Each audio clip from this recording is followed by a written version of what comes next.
to nature is close to the world. Myron Western Blossoms at Shankarpalli 7799949104. ఈ రోజుల్లో మనకి చాలామంది కూడా షుగర్ వ్యాధితో బాధపడుతూ ఉన్నారు. 100% మందికి షుగర్ ఉంది. ఈ కూరగాయల్లో ఏ కూరగాయ తీసుకుంటే షుగర్ కంట్రోల్లో ఉండే అవకాశం ఉంది? 100% కాదేమో అండి, 70 నుంచి 80 దాకా వెళ్ళిపోయి ఉంటుంది. 100% డయాబెటిక్ పేషెంట్స్. మనకి 2007లో రాజీవ్ దీక్షిత్ గారు అని ఒక ఆయన వాగ్భటుని శిష్యులు ఈ డయాబెటిక్ మీద ఒక పెద్ద యుద్ధమే చేశారు. ఆయన లైఫ్ స్టైలు, ఆహారపు అలవాట్లు, మనం వాడుతున్నటువంటి వంటింటి పాత్రలు, వీటి మీద దృష్టి పెట్టి ఒక అద్భుతమైనటువంటి కార్యాచరణలు పెడితే ఆల్ ఆఫ్ సడన్ ఆయన చనిపోవడం జరిగింది. దాని వెనకాల ఎన్నో మిస్టరీస్ ఉన్నాయి. కానీ అప్పట్లో మనకి ఇన్ని ఎలక్ట్రానిక్ మాధ్యమాలు లేవు కాబట్టి పెద్దగా స్ప్రెడ్ అవ్వలేదు. అప్పట్లో ఆయన చెప్పినప్పుడే 70, ఇప్పుడు అది ఇంకా పెరుగుంటుంది. కానీ ఇప్పుడు ఈ 1 year జర్నీలో చాలా నేను కొన్ని లక్షల మందికి డయాబెటీస్ అనేది తగ్గడం చూశాను. వాళ్ళు ఫీడ్బ్యాక్ ఇవ్వడం విన్నాను. మన వంటింట్లో ఉంటుంది అద్భుతం బీరకాయ.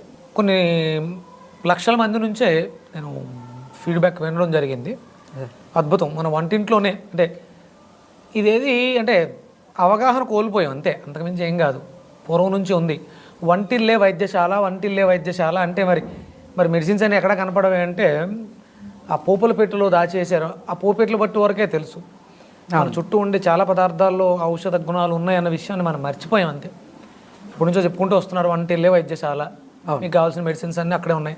అమ్మే MBBS డాక్టర్, అమ్మ చేత్తో వండి ఆహారం పెట్టిందంటే మన రోగాలన్నీ తగ్గిపోతాయి. ఇప్పుడు వంటిళ్ళు ఖాళీగా ఉంటున్నాయి, పదార్థాలన్నీ ఫ్రిడ్జ్లో ఉంటున్నాయి. అమ్మలు వంటింట్లో ఉండట్లేదు. పిజ్జాలును బర్గర్లు మనం అట్లా ఆర్డర్ పెట్టి తెచ్చుకున్నాం. అందుకని అనారోగ్య సమస్యలు పెరిగిపోయాయి. చిటికేస్తే ఫోన్ కొడితే పెట్టి వస్తుంది. మరి దాంతోపాటు అదే చిటికలో రోగాలు కూడా వస్తాయి కదా. మన చుట్టూ చాలా ఉన్నాయండి, అద్భుతాలే ఉన్నాయి మన వంటింట్లో. నిజమేది, ఊరికే మన పెద్దలు ఊరికే ఏది చెప్పరు. వంటిల్లే వైద్యశాల, అందులో ఉన్నటువంటి ద్రవ్యాలు మెడిసిన్స్ అని ఊరికే చెప్పలేదు. బీరకాయ చాలా అద్భుతంగా పనిచేస్తుంది.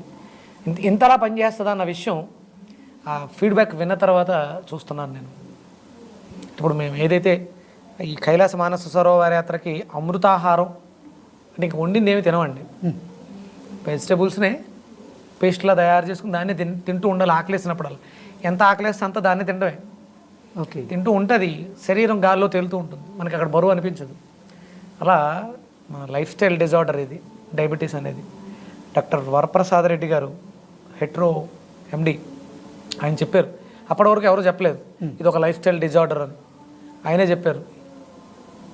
అంటే అంత పెద్ద మనిషి బయటకు వచ్చి చెప్పడం అనేది నిజంగా గర్వించాలి, ఆయనకి కృతజ్ఞతలు తెలియచేసుకోవాలి.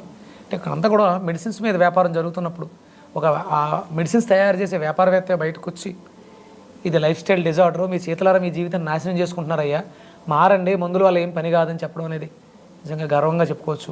అద్భుతం. ఆయనకి థ్యాంక్స్ చెప్పాలి. ఆ వీడియో చూసిన తర్వాత నాకు ఇంకొంచెం ధైర్యం పెరిగింది. మాట్లాడవచ్చు దీని గురించి అని మాట్లాడడం. అంతకుముందు మనం పెట్టాం, ఫీడ్బ్యాక్లు పెరిగినాయి. అప్పటి నుంచి రివ్యూస్ తీసుకోవటం, కాల్స్లో మాట్లాడటం, వాళ్ళు ఎలా వాడారు, దాన్ని ఎలా తీసుకున్నారు, ఎలా తగ్గింది. బీరకాయ అయితే అద్భుతంగా డయాబెటీస్ మీద చాలా అద్భుతంగా పనిచేస్తుంది. ఒరిజినల్గా అది వృశ్చిక రాశికి సంబంధించింది. రక్తాన్ని శుభ్రం చేయటంలో అత్యధికమైనటువంటి ప్రాముఖ్యత కలిగింది బీరకాయ. మనం ఏదైనా డెలివరీలు అవి జరిగినప్పుడు, సిజేరియన్స్ జరిగినప్పుడు ఫస్ట్ పెట్టే ఫుడ్ బీరకాయ వేపుడుతో అన్నం పెడతారు. ఓకే, తీరికగా అరుగుతంతో పాటు పుళ్ళని మానిపిస్తుంది అది. ఓకే, పుళ్ళు లోపలగా ఇంటర్నల్ కానీ ఎక్స్టర్నల్ కానీ ఏదైనా పుండు ఉంటే అద్భుతంగా మానిపించే గుణం బీరకాయకు ఉంది. అది మనకు తెలియదు. వేపుడు పెట్టాలి, బీరకాయ వేపుడు పెట్టండి. అది నువ్వుల నూనెతో చేసినటువంటి బీరకాయ వేపుడు పైత్యానికి మంచిది, పెద్దలు అప్పట్లో చెప్పింది. అది ఉండే అంటే నేను రీసెంట్గా పాత పుస్తకాలు వెతుకుతూ ఉంటాను, అట్లా ఉంది ఆల్రెడీ, ఎప్పటి నుంచో ఉంది. బీరకాయ అతిమూత్ర వ్యాధికి బీరకాయని దంచి, అంటే అప్పట్లో మిక్సీలు అవి లేవు కదా, రోట్లో వేసి దంచేవాళ్ళు. అల్లాన్ని, మిరియాలని, నల్లుప్పు అని ఉంటుంది, అవి వేసి దంచి రసం పిండేవారు. ఆ రసం అంటే ఇప్పుడంటే నేను గ్లాస్ చెప్తున్నాను కానీ ఒక స్పూన్ తాగితే సరిపోయేది. అంటే ఆ బీరకాయలు కూడా లేవు ఇప్పుడంతా మనం కృత్రిమంగా పండిస్తున్నాం కాబట్టి బీరకాయలో కూడా సాంద్రత తగ్గిపోయింది, క్వాలిటీ. ఒరిజినల్ దేశవాళీ బీరకాయ, ఒక్క బీరకాయ ఒక మనిషి ఉదయం మధ్యాహ్నం సాయంత్రం 3 పూట్ల ఒక 21 రోజు తీసుకుంటే పూర్తిగా క్యూరబుల్. ఓకే. కానీ మరి ఆ బీరకాయలు లేవు. ఇదో 10% 15% పనిచేస్తుంది. ఓ 2-3 నెలలు వాడితే చాలా వరకు మనం మెడిసిన్స్ ద్వారా, ఇప్పటి వరకు వాడేసిన మెడిసిన్స్ ద్వారా డ్యామేజ్ అయిన దాన్ని అంతటిని కూడా రికవరీ చేసుకోగలుగుతాం. ఓకే. బీరకాయ మీరు అడిగినట్టు షుగర్ వ్యాధికి బీరకాయ అద్భుతంగా కంట్రోల్లో ఉంచడానికి సహాయకారిగా పనిచేస్తుంది. ఈ షుగర్ వ్యాధితో బాధపడే వాళ్ళు జీవన విధానం ఎలా ఉంటే బాగుంటుంది అంటారు గురువుగారు? యోగిలా ఉండాలండి. అంటే ఇప్పటి వరకు కూడా ఆ రీడింగ్స్ 120 దాటితే షుగరు, అది 140 అయింది, 160 అయింది. ఎప్పటికప్పుడు సందర్భానుసారం మార్చుకుంటూ వస్తున్నారు. అంటే వాళ్ళకే తెలియలేదు కరెక్ట్ మెజర్మెంట్ ఏంటి అనేది. కాబట్టి మనకి ఆయుర్వేద వైద్యం ప్రకారం, లేకపోతే ప్రకృతి సహజంగా హిందూ ధర్మాచరణల ప్రకారం మీ శరీర ధర్మం సిమ్టమ్స్ని చెప్తూ ఉంటుంది మీకు. దాన్ని గమనించగలగాలి. శరీరం మీద అవగాహన కావాలి. కాళ్ళు మండుతున్నాయా, కళ్ళు మండుతున్నాయా, యూరిన్ ఎక్కువ సార్లు పోతుందా, మల విసర్జన ఎన్నిసార్లు చేస్తున్నాం, చెవులో శబ్దాలు ఉన్నాయా, ఇవన్నీ మీరు గమనించుకోగలిగితే మీ జీవన శైలి బాగుంటుంది. కేవలం బ్రతకటం కోసం మాత్రమే తింటే ఏవి అది రాదు. సమయం దాటి తింటున్నాం, దానివల్ల ఇబ్బందులు వస్తున్నాయి. అంటే ఇంతకుముందు రోజుకి మీరు గంటకు ఒకసారి తినండి అలా చెప్పేవారు. డయాబెటీస్ పేషెంట్ గంటకు ఒకసారి తినాలి. ఇప్పుడు ఈ 9 గంటలకి ఒక 4 ఇడ్లు తిన్న మనిషి ఒక 2 ఇడ్లే తిన్నాడు, అరగడానికి పట్టే సమయం ఎంత ఉంటుంది అంటారు? 4 to 5 hours. పల్లీల చట్నీయో కొబ్బరి చట్నీయో వేసుకుంటే అది అరగడానికి పట్టే సమయం 4 to 5 hours. పోన్లేండి అనుకుందాం, తేలిగ్గా అరిగిపోతాను, 2 hours పడుతుందిగా. మరి మళ్ళీ 10 గంటలకు తింటే అది అరగడానికి పట్టే సమయం మళ్ళీ 2 hours. మరి ఆల్రెడీ లోపల సగం అయ్యి అక్కడ ఉండిపోయింది.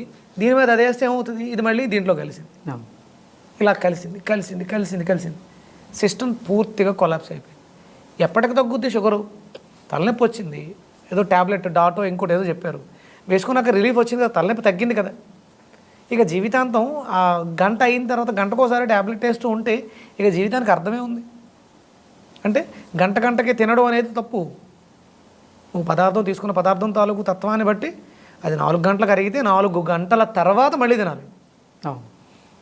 అసలే నువ్వు లైఫ్ స్టైల్ డిజార్డర్తో తెచ్చుకున్నావు రోగాన్ని, నువ్వు మళ్ళీ గంటకు ఒకసారి తిని మళ్ళీ బాడీ చేస్తున్నావు. బలమైన ఆహారం, శక్తివంతమైన ఆహారం ఒక్కసారి తీసుకుని వదిలే ఏం కాదు. మాత్రలు వేసుకో ఏమీ కాదు. ఎమర్జెన్సీ పేషెంట్కి సెలైన్ ఎక్కుతూ ఉంటుంది, కాన్షియస్నెస్లో ఉండరు, వాళ్ళు ఫుడ్ తినరు, కానీ మెడిసిన్స్ ఇంజెక్షన్స్ వెళ్తూ ఉంటాయి కదా. అంటే మన వాళ్ళు ఏమనుకుంటారంటే మాత్ర వేసుకోవాలి కాబట్టి తినాలి, అందుకని తింటున్నాం, అందుకని మాత్ర వేసుకుంటున్నాం.